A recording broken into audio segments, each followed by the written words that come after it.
우리 그동안에 이제 3장하고 4장에서 하나님의 복음에서 여호와 하나님에 대해서 봤고, 그다음에 키리오스 하나님에 대해서 봤어요. 그래서 하나님이 어떠한 분이신지, 정체성이 무엇인지, 또 하나님이 가지고 계시는 품성이 무엇인지 그런 것들을 봤어요.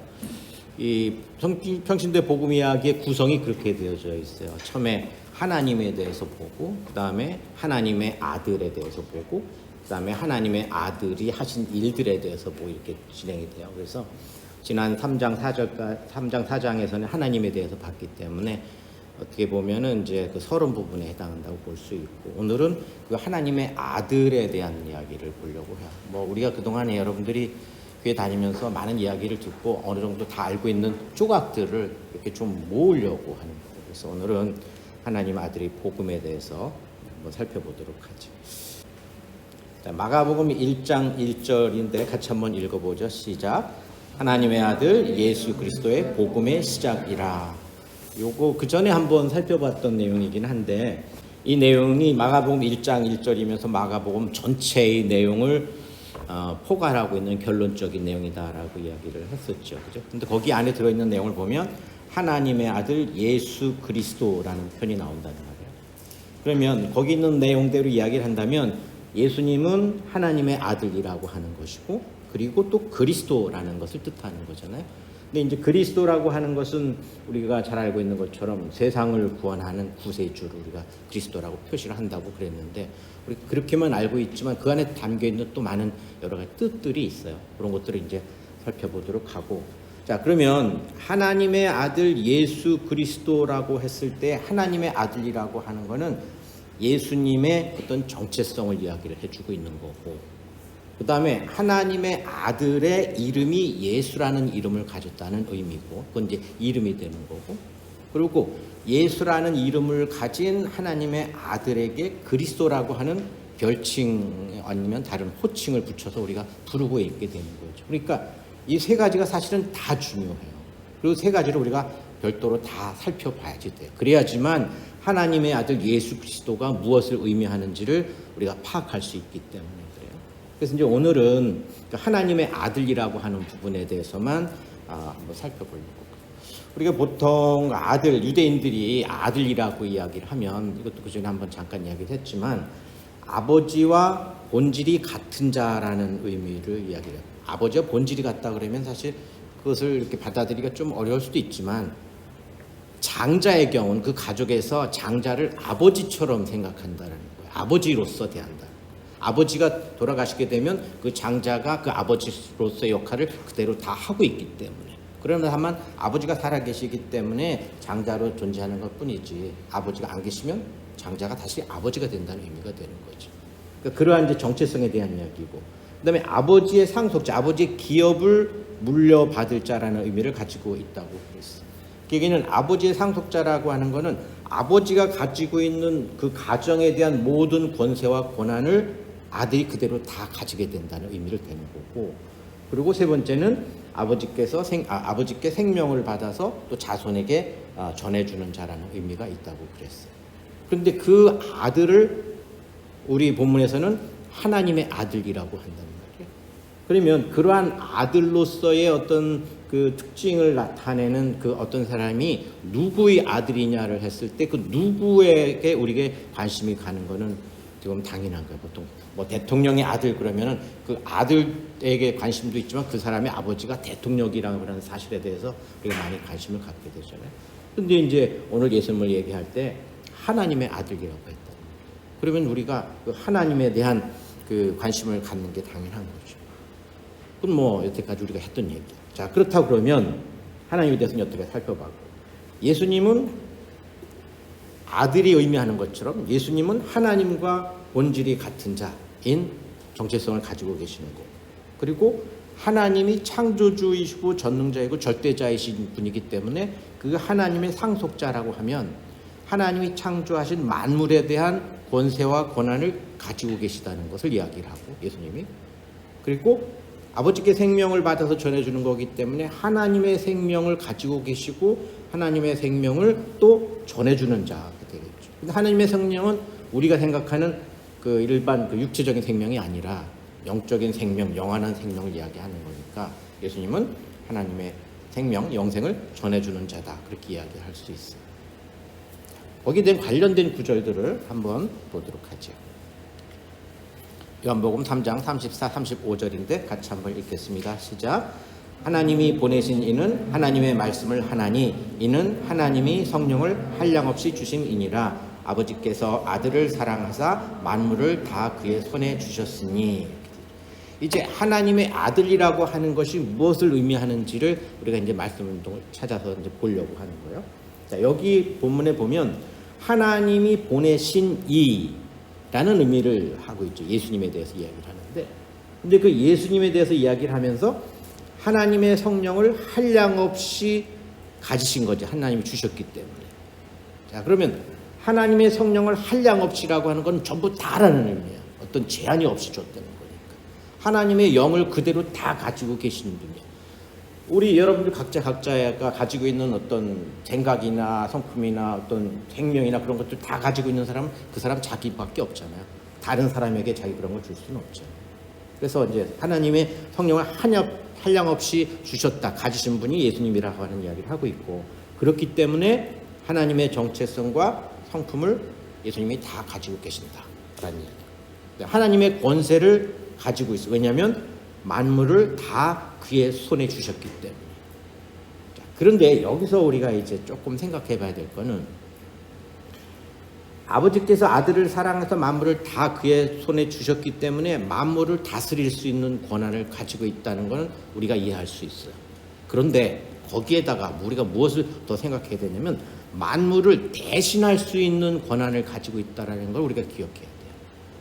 만물을 대표하고 대신할 수 있는 권한을 예수님이 가지고 있어요. 왜? 모든 만물이 다 예수님 손에 있기 때문에. 그 다음에 34절에서는 하나님의 말씀을 한다고 그래요. 그러니까 하나님의 성령을 한량없이 다 가지신 분이기 때문에 예수님의 말씀이 곧 하나님의 말씀이다라는 것으로 우리가 그것을 인정하고 받아들일 수 있다는 거예요. 그러면 예수님이 여러 가지 많은 말씀을 하셨는데 그거를 성경에 기록을 해놨고, 그리고 예수님이 하신 말씀들에 대해서 제자들이 여러 가지 서신서들을 통해서 말씀에 대해서 쭉 설명을 해놓은 그 성경의 내용을 우리가 하나님의 말씀으로 받아들일 수 있다는 거예요. 하나님의 말씀으로 받아들인다라고 하는 것은 굉장히 심각한 얘기일 수 있어요. 성경이 하나님의 말씀이야. 사람의 얘기가 아니고. 근데 거기에 쓰여져 있는 그 내용이 어떤 내용이냐가 정말로 중요할 수 있는 거야. 왜? 그거는 하나님이라고 하는 존재를 우리가 인정하게 되면 어떤 존재로 인정해야 되는지를 우리가 그동안에 보아왔는데, 그 하나님께서 하신 말씀이 성경에 기록되어 있기 때문에 우리가 성경을 읽을 때 하나님의 말씀으로 받아들일 수 있어야 돼. 그게 예수님을 하나님의 말씀, 하나님의 아들로 인정하는 것과 연결되어져 있는 거죠. 그게 굉장히 중요한 의미가 있어요. 우리가 성경을 볼 때. 자, 그 다음에 요한복음 10장 29절 30절 이것도 같이 한번 읽어보죠. 시작. 그들을 주신 내 아버지는 만물보다 크심에 아무도 아버지 손에서 빼앗을 수 없느니라. 나와 아버지는 하나이니라 하신대. 이렇게 되어져 있죠.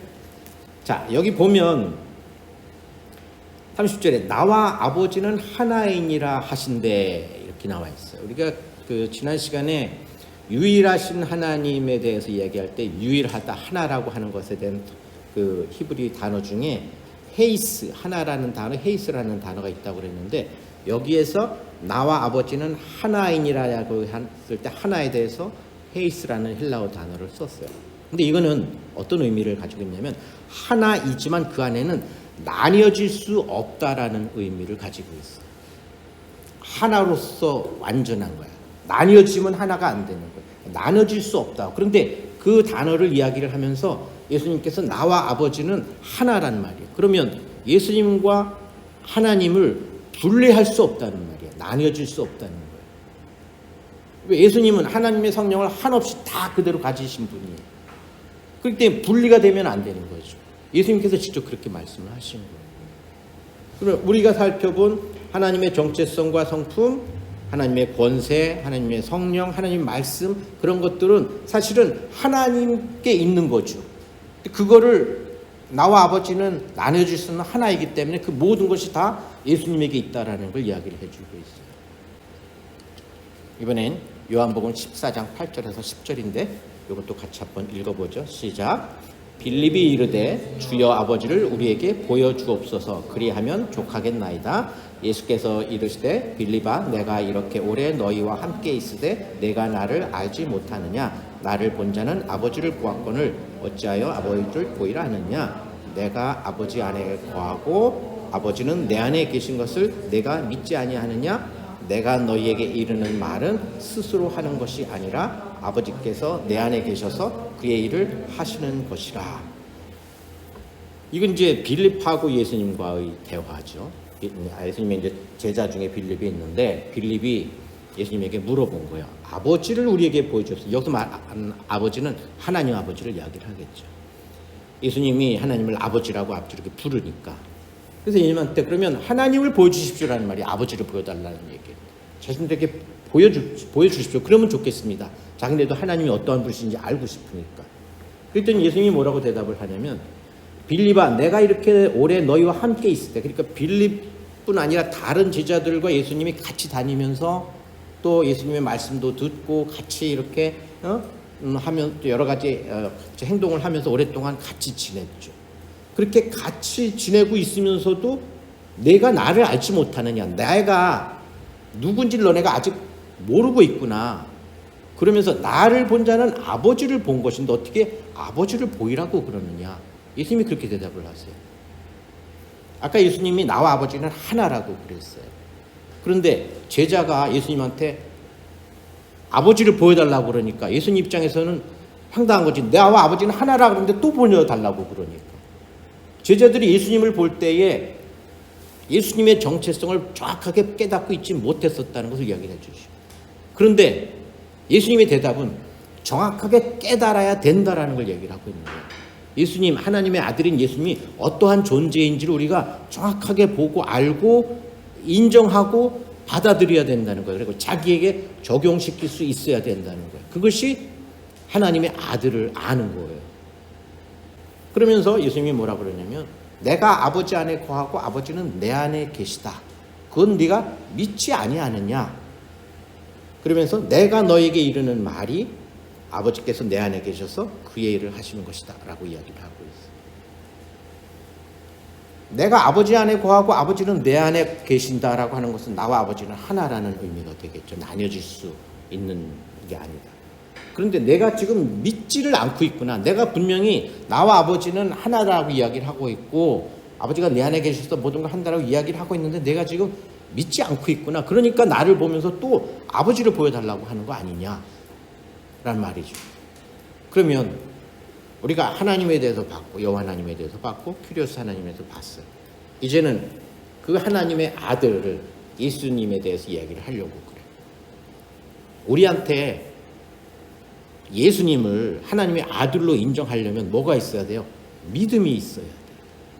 믿음이 없기 때문에 예수님이 여러 가지 이야기를 해주고 있는데도 그 말을 제대로 다 알지 못하고 믿지 않기 때문에 빌립처럼 보면서도 아버지를 보여달라고 이야기를 하는 거예요. 그러면 우리에게 믿음이 있으면 그때 비로소 우리가 하나님의 아들이 어떠한 존재인지 예수님이 하나님의 아들이라고 이야기하는 그것이 어떤 의미인지를 우리가 믿음으로 받아들일 수 있어요.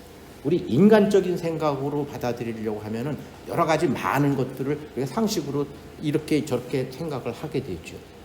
인간적인 생각으로는 그걸 받아들일 수가 없어요. 믿을 수가 없어요. 거기에는 믿음이 있어야 돼요. 믿음이 반드시 있어야지만 우리가 하나님을 보이지 않는 하나님을 인정하게 되고 또 예수 그리스도를 하나님의 아들이라고 이야기할 수 있어요. 하나님에 대한 믿음이 있어야 돼요. 그리고 성령에 대한 믿음이 있어야 돼요. 그게 이제 우리에게 정말로 필수적으로 요구되는 그러한 것이 되죠. 우리가 이제 뒤쪽에는 그 믿음이 무엇인지 어떻게 우리가 믿음을 갖는지에 대해서 살펴보겠지만 그거를 우리가 꼭 기억해야 돼요. 믿음이 있어야지만 알 수 있다. 예수님은 하나님의 아들인데 유일한 아들이야. 그래서 이제 독생자라는 표현을 하잖아요. 하나님의 아들로서 이 땅에 오신 존재는 예수님 이외에 다른 존재는 존재하지 않아요. 유일한 하나님. 그러니까 하나님과 본질이 같은 분이에요. 하나님이라고 불러도 되는 분이야. 동등하신 분이기 때문에. 그리고 하나님이라고 불러올 수 있어야 돼. 만물을 다스리고 대신할 수 있는 권세가 있어요. 대신할 수 있는 권세라는 걸 잘 기억하라고 그랬어요. 하나님과 본질이 같기 때문에 전능하시고 거룩하시고 참 사랑의 핵심이 되시는 분이라고 우리가 지난 시간에 살펴봤죠. 거룩에 대해서, 참 사랑에 대해서. 근데 그 중심에 예수님이 있었어요. 그렇죠? 심판에 대한 내용에서도 예수님이 중심에 있었어요. 그렇기 때문에 예수님은 심판하실 권세도 가지고 있어요. 하나님과 동등하신 분이기 때문에. 그리고 지난 시간에 볼 때 심판을 아들에게 다 맡겼다고 그랬어요. 아버지가. 근데 그렇게 한 이유는 아버지를 공경한 것처럼 아들을 공경하게 하려고 심판을 다 아들에게 맡겼다고 그랬어요. 심판주가 될 수 있는, 만민을 심판할 수 있는 심판주가 될 수 있는 권한을 가진 존재는 창조주밖에는 없어요. 그런데 창조주인 하나님이 그 심판을 아들에게 다 맡겼기 때문에 그 아들은 하나님과 동등한 존재라고 하는 것을 이야기를 해주고 있는 거죠. 확인해주고 있는 거죠. 그래서 우리가 예수님을 이야기를 할 때 하나님과 동등하시고 심판자로서의 권한도 가지고 계시고 또 참 생명을 우리에게 주실 분이고 하나님의 말씀을 하시는 분이기 때문에 우리가 예수님을 주라고 불러요. 주에 해당되는 게 퀴리오스라고 그랬고, 퀴리오스에 해당된 게 올라가면은 야훼 여호와라는 의미와 같다고 그랬죠.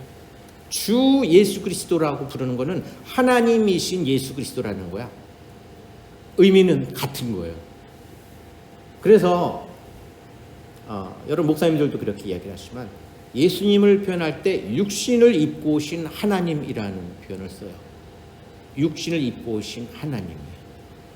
근데 그 육신을 입고 오신 하나님이라고 하는 표현을 쓰는 거는 굉장히 중요해요. 그걸 이제 또 나중에 우리가 한번 살펴보겠지만 오늘은 거기까지만 하고.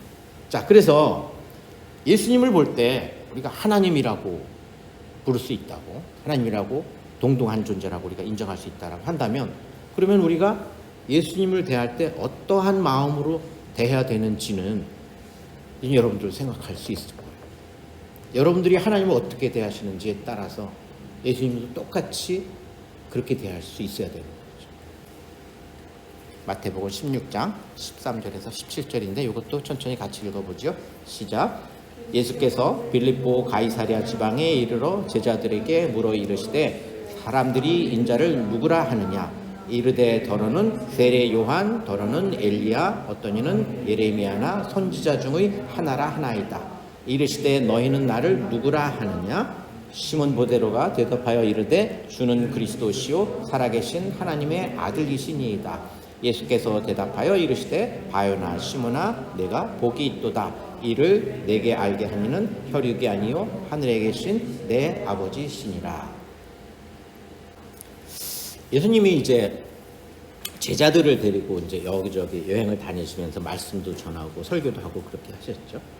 그러다가 이제 빌립보 가이사랴 지방이라고 하는데 가가지고 물어본 거예요, 제자들에게.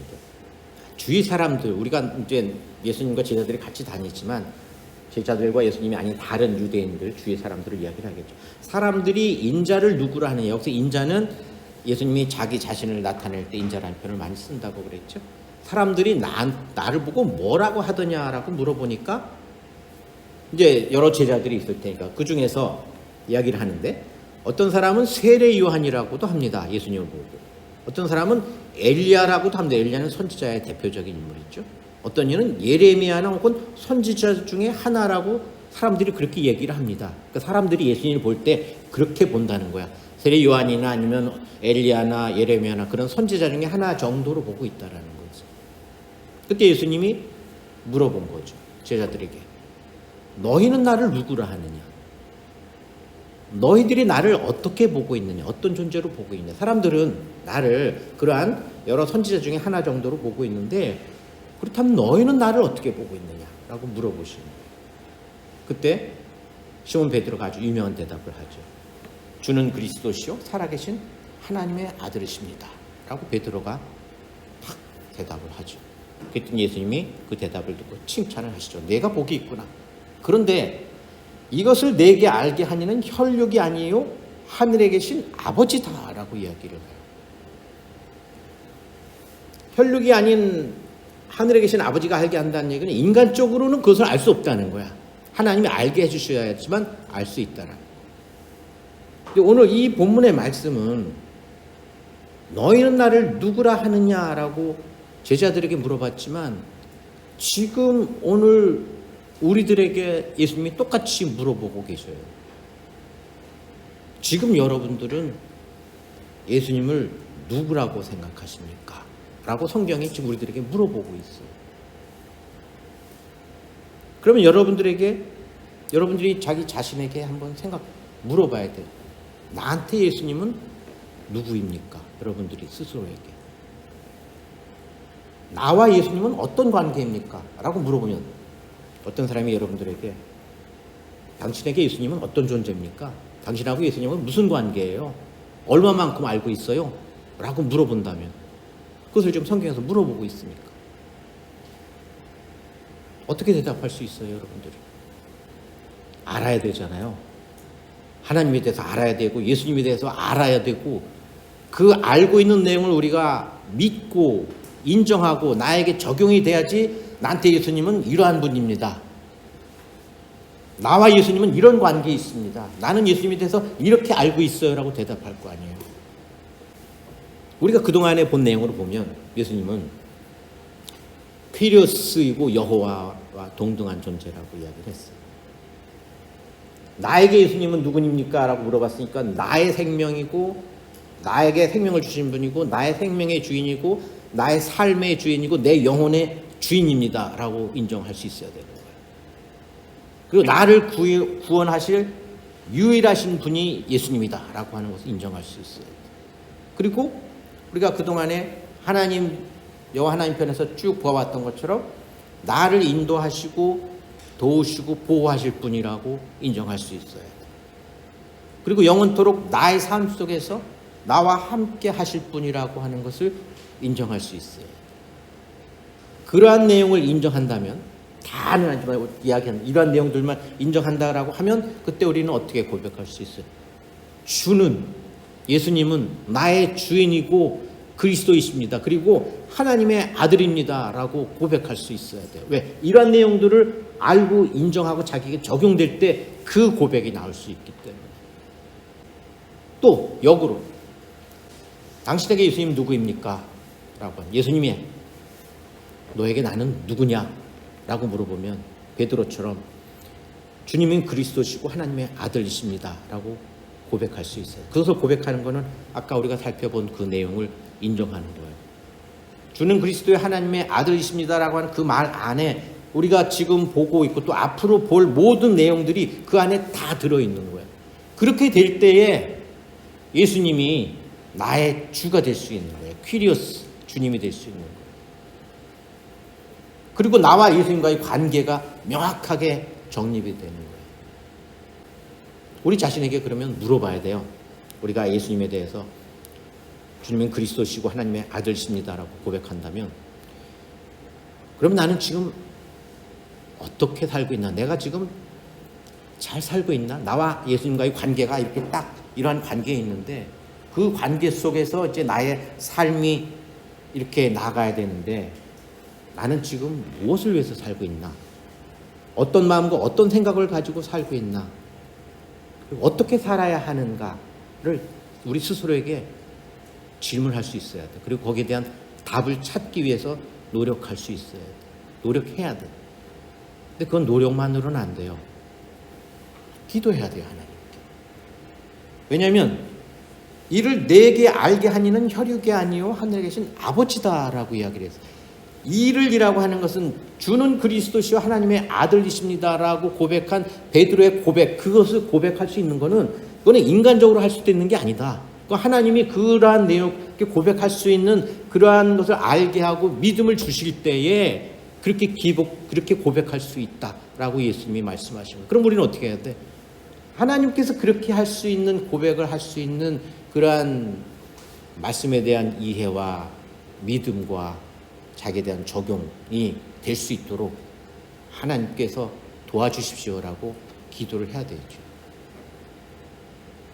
이를 내게 알게 하다, 이런 알게 하다라는 이 단어는 아포칼립토라고 우리가 계시편에서 한번 이야기했던 거예요. 계시라는 단어. 다시 말하면 주는 그리스도시요 하나님의 아들이라고 하는 그 사실, 그 고백을 할 수 있는 그것이 계시되어져 있단 말이에요. 어디에? 성경 안에, 우리에게 주어지는 말씀 안에 그것이 계시되어져 있어요. 계시되어져 있는 것은 감춰져 있는데 이것을 이렇게 뚜껑을 열어서 드러냄으로써 알게 한다는 걸 계시라고 그랬잖아요. 그것을 하나님께서 해주셔야지 우리가 알 수 있다. 하나님 아들의 복음, 우리가 지금 하나님의 아들에 대한 얘기를 보고 있는데 하나님 아들의 복음은 숨겨져 있고 그렇기 때문에 발견해야 돼. 우리가 스스로 발견할 수 없기 때문에 하나님께 기도해야 돼요. 사람의 지식과 의지로 할 수 없어요. 하나님의 허락하심이 있어야 돼. 누구에게? 하나님이 택하신 자들에게 하나님의 허락하심이 있어야 돼. 허락하심이 있어야 되기 때문에 우리가 허락해달라고 기도해야 돼요. 기도하고 간구해야 돼. 나를 위해서 기도하고 내 이웃을 위해서 기도해야 돼. 우리가 지난 시간에 사랑의 편에서 하나님 우리를 이렇게 사랑한 것처럼 우리 또 서로 사랑해야 된다라고 했는데 그 사랑의 핵심이 뭐였냐면 예수 그리스도가 중심이 된 하나님의 사랑이었어요. 예수 그리스도가 중심이 된 그것을 우리가 알아야지만 하나님의 사랑을 알 수 있고 또 그 사랑을 서로 나눌 수 있기 때문에 그러면 우리가 그 하나님에 대해서 예수님에 대해서 복음에 대해서 이웃들에게 그것을 전해주었어. 전해주면 거로 끝나는 게 아니라 그거 우리가 전해준 그 이웃이 그 사랑의 본질 하나님과 하나님의 아들과 예수 그리스도와 복음의 본질을 그들도 깨달아 알 수 있도록 하나님께서 도와주십시오라고 그들을 위해서 우리가 기도해야 돼. 우리 친구를 위해서, 우리 가족을 위해서. 그래야지만 그들도 주는 그리스도시요 살아계신 하나님의 아들님이십니다라고 그들도 고백할 수 있게 돼요. 그거는 서로 사랑하는 자, 사랑을 전해주는 우리의 어떤 책임이기도 해요. 의무이기도 하고.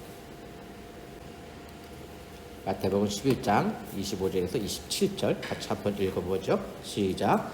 그때 예수께서 대답하여 이르시되 천지의 주제이신 아버지여 이것을 지혜롭고 슬기 있는 자들에게는 숨기시고 어린 아이들에게는 나타내심을 감사하나이다. 옳소이다. 이렇게 된 것이 아버지의 뜻이니이다. 내 아버지께서 모든 것을 내게 주셨으니 아버지 외에는 아들을 아는 자가 없고 아들과 또 아들의 소원대로 계시를 받는 자 외에는 아버지를 아는 자가 없느니라.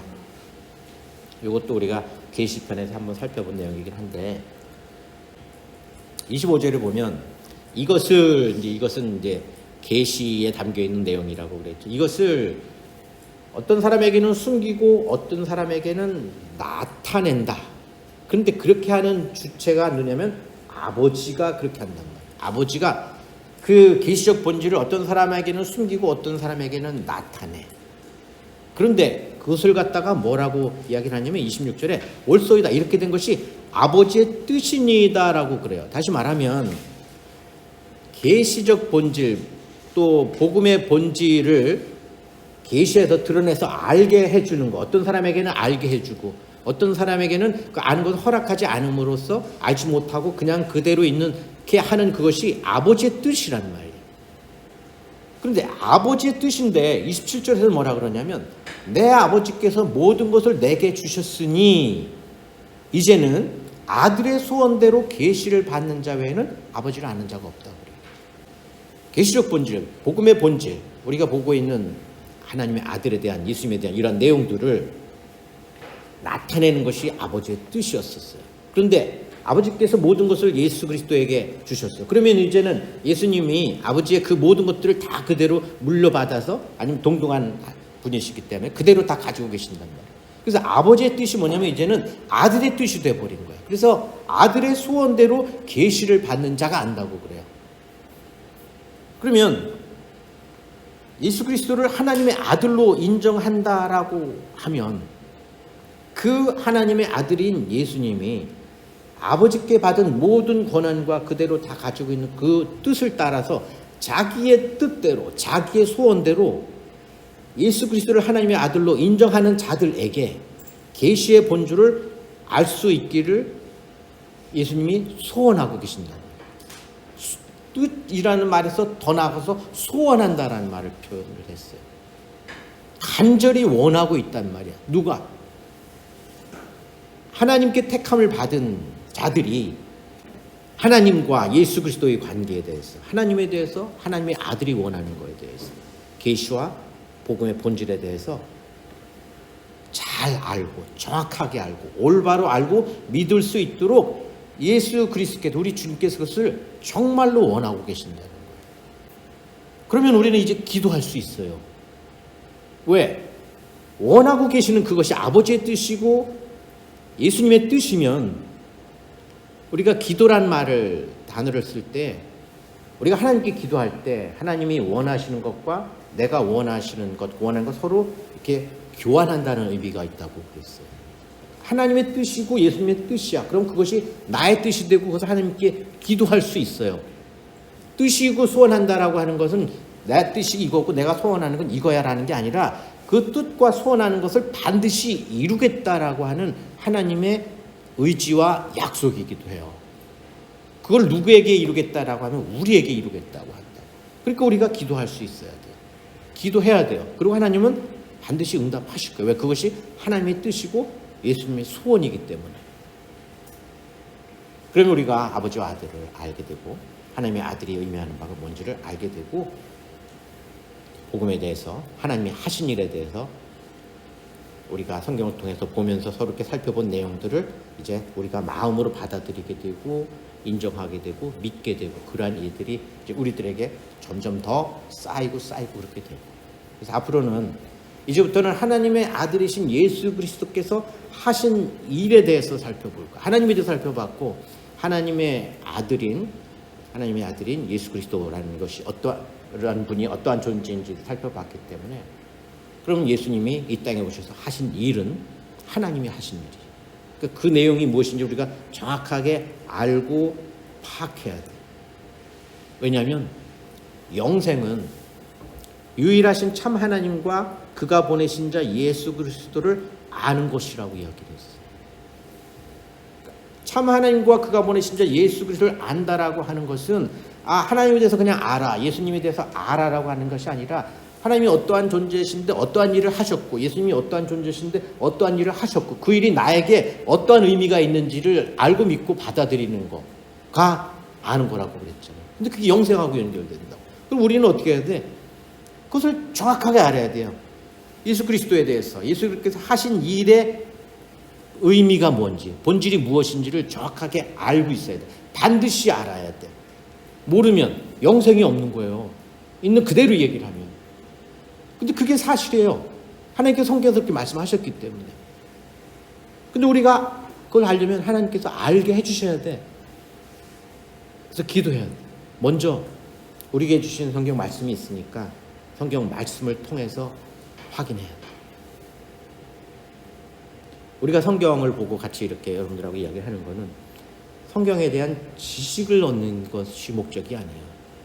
성경에 대한 지식은 성경 여러 번 읽으면 그렇구나라고 알고 사람들에게 이야기를 해줄 수 있어요. 성경에 이렇게 써있어. 나 알고 있는 걸 얘기해 줄 수 있어요. 근데 그게 자기에게 적용되지 않으면 그건 아는 게 아니에요. 아무 상관없어요. 성경에 있는 내용과 자기와는 아무 상관이 없다고. 그건 그냥 지식이야. 성경의 지식을 얻기 위한 것이 아니라 지각을 얻기 위한 거예요. 지각이라고 하는 건 자기가 보고 알고 깨닫고 그게 자기에게 적용돼서 그 자기가 알고 있는 내용에 대해서 자기가 올바르게 반응한 것까지를 다 포함하고 있는 것이 지각이라는 거잖아요. 마음에 새겨지는 거고, 그리고 자기가 알고 있는 내용에 따라서 살아가는 것까지가 다 포함된 것이 지각이에요. 나중에 살펴보겠지만 하나님께서 우리에게 지각을 주셨다고 그래요. 그 지각을 주실 때 우리가 하나님을 알고 예수님을 알고 복음의 본질을 알 수 있게 된다. 그래서 이제 다음 시간에는 5장, 지금 하나님 아들의 복음인데 이것도 내용이 길어서 두 번에 나눠서 해요. 오늘은 하나님의 아들이라고 하는 것에 대한 의미를 받고 다음 시간에는 하나님의 아들이 하신 일에 대해서 한번 살펴보려고 해요. 기대하셔도 좋습니다. 자, 오늘은 여기까지 하도록 하죠.